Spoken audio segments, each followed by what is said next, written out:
Do we have any questions from the audience, first of all, for our speakers? I'll go ahead and ask a question while people are thinking. Do you know, my name's Nelson Hoffman. I should introduce myself. Do you know in the inflationary multiverse theory whether those alternate universes are a necessary, inevitable consequence of the inflationary picture? Are they, or on the other hand, are they merely allowable hypotheses consistent with inflationary theory? In other words, because we're pretty sure inflation did occur, is it then necessary to think that there are the alternate additional universes as a result? Yeah, that's a great question, Nels. Thank you for asking that. And so I actually asked this very question of an expert once, and their short answer was that it is the most natural consequence of evolution for it to produce multiple universes. If you think of that analogy of the boiling water, if you're boiling water on a stove, you're not just going to get one bubble. Typically, you're going to get many bubbles, and they will have somewhat different properties. And that much of the analogy holds in inflation. So I think it is still, you can't rule out the possibility of an inflation model that only has one universe. That is still possible. It would just be an unusual form of inflation. But there's many kinds of inflation that have been proposed and discussed. And they've been constrained better as we've gotten more cosmological data. But I think, so not entirely mandatory, but a very natural consequence of the theory. Okay, thank you. Thank you. I find the prefix in universe, the uni, counterintuitive. Very few things in my environs happens only once. And I hearken back to Waiting for Godot, where nothing happens twice. So it's the same thing as the bubbles in the boiling water. It's counterintuitive to find a single bubble. That's wonderful. Thank you.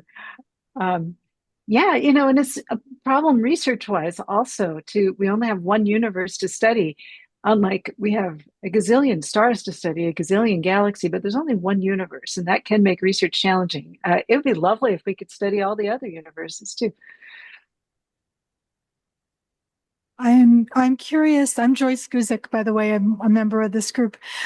What do you think about string theory? We heard you talk about it a little bit here. And my other question is, do you think there's any prospects to test the multiverse hypothesis or the string theory hypothesis in the future? Okay, I'll say a little bit about testing, and then I'll... There's feedback. Oh, are we getting echoes and feedback here? There's some feedback from somewhere. Okay, has it calmed down? That sounds a little better. Okay, I'll give some comments on measurement. Still feedback. I believe that LAF and SF needs to mute. Yes, some of the accounts here on the Zoom call, if they would to mute themselves, might help. That sounds better already. So I'll hand it to Loren in a minute to talk more about string theory. As prospects for testing, this is the thing. These are entirely separate universes. Unlike the movies, you cannot just go and visit them. So we cannot measure them directly. In string theory, there's a colliding brains, and maybe you can get a little bit close to them and see some effects. Mostly we're going off of our universe. And it's for this reason that many scientists working in the field say, this isn't really science. We cannot test it. But it is a lot closer to science than just some made up idea. There's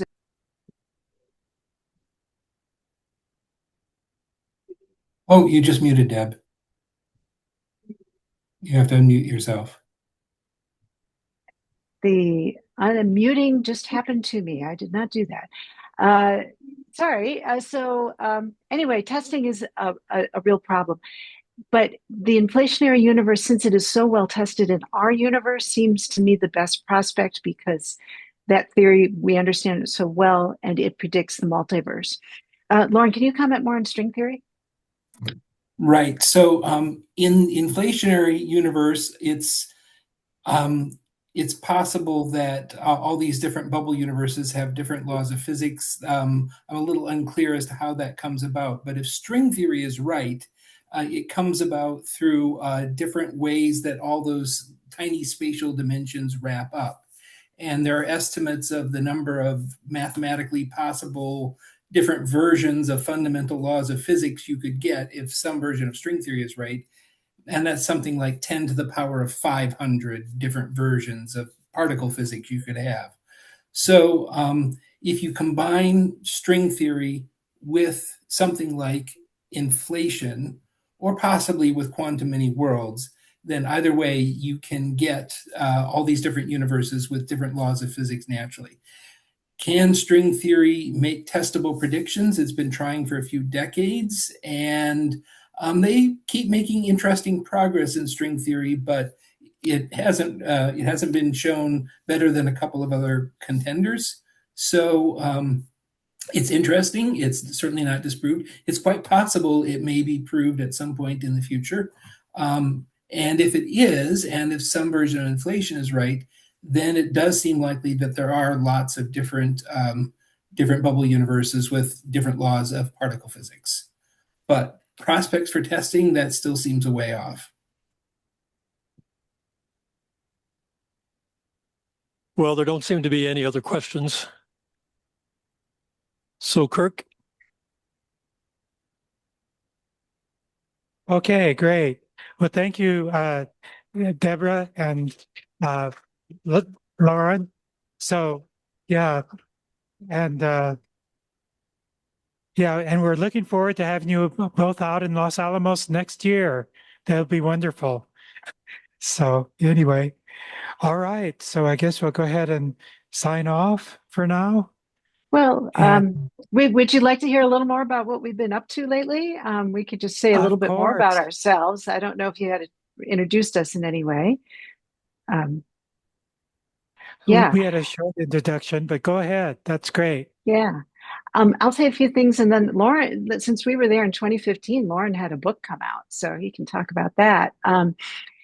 So I led BioLogos for many years. I was doing that when I was there in 2015. I wrapped that up about a year and a half ago, and now I'm freelancing in science and faith. I just had an article come out in the Journal of the American Scientific Affiliation. I expect some of you there are members of that professional society for Christians in astronomy. And that article is about science, faith, and public discourse, and how do we engage Christians who are skeptical of science. What does the survey data say about the views they hold, about the motivations for their views? And then there's an impressive amount of research on how to communicate science well. And so I brought together in that paper all of the research I could find, and it was quite encouraging. You know, it's not that everything will work on everybody you talk to, but there are ways to talk about science and faith together that can help bridge some of the gaps in our culture. So that's one project I've been doing.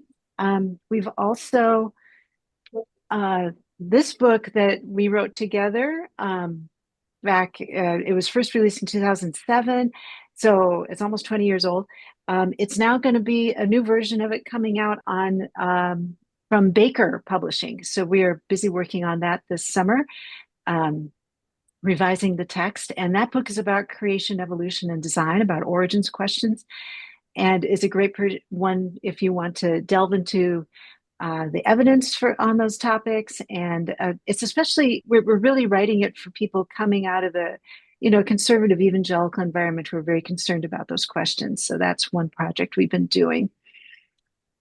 And then Loren's had a new book. Right. So in this book, at the end, the last two chapters, I'm blurred, so you can't really see it. I need to unblur my background if I can. That may be tricky. Oh, I'll skip that. Or okay. If you Anyway. hold it near your face, it works. Oh, okay, good. So the last two chapters of that book get into human evolution, and the the science has been developing in human evolution is quite fascinating. There have been increased understandings in gene culture evolution and so forth. But the theological questions are also very interesting. And I always thought the hardest one to get to sort of understand was when did sin begin? The doctrine of original sin.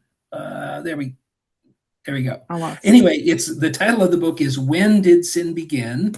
And it's a whole book looking at the science of human evolution, some of the theological questions, and the really hard theological questions. And there have been a few dozen books written by Christians proposing different ways to put the start of sin in the human story with the science of human evolution, and what are the different ways they can go together, and what are some of the theological pros and cons. So instead of taking one position in this book, I lay out a whole raft of possibilities and sort of go through what's this one say and what are its pros and cons.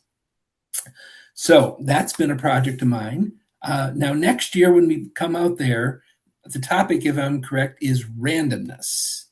And some of the science, some of the things that can happen with science, some of the philosophy of science, and the theology of randomness. So we are very much looking forward to being able to engage you all on that fascinating topic where physics and theology both have something to say. Yeah, so yeah, just a second. So basically, I'd be interested in maybe both of you giving presentations, and they don't have to be on the same subject, so we'll be in contact with you too, Loren, what you might be interested in presenting next summer as well. So what you're doing there is bringing together the scientific picture of natural history with the biblical big story and how these can fit together. And that's a fascinating way to be thinking. At BioLogos, we produced a video called The Big Story, where a pastor, a very astute theological pastor, told the story, the biblical story and the creation story all together. And he focused in different ways than you, not so much on the warfare. He focused a lot on the Trinity, but he brought together these themes. We know another author, Christian Berger, he wrote a book called Freedom All the Way Up, which also brings together this big story of what God is doing with natural history. So that was a reaction I had to what you said. Loren, what do you think? Yes, those are all good points. And the one additional point it would make is when I try to bring biblical history together with natural history and human history, the point of contact I most like to focus on is the incarnation. Okay, great. Thank you for joining us. Anyway, okay. If there's any more follow-up, we'll probably write an email. So anyway, I guess we'll go ahead and sign off. Thanks Thank you. again. All right. All right. Thank you all.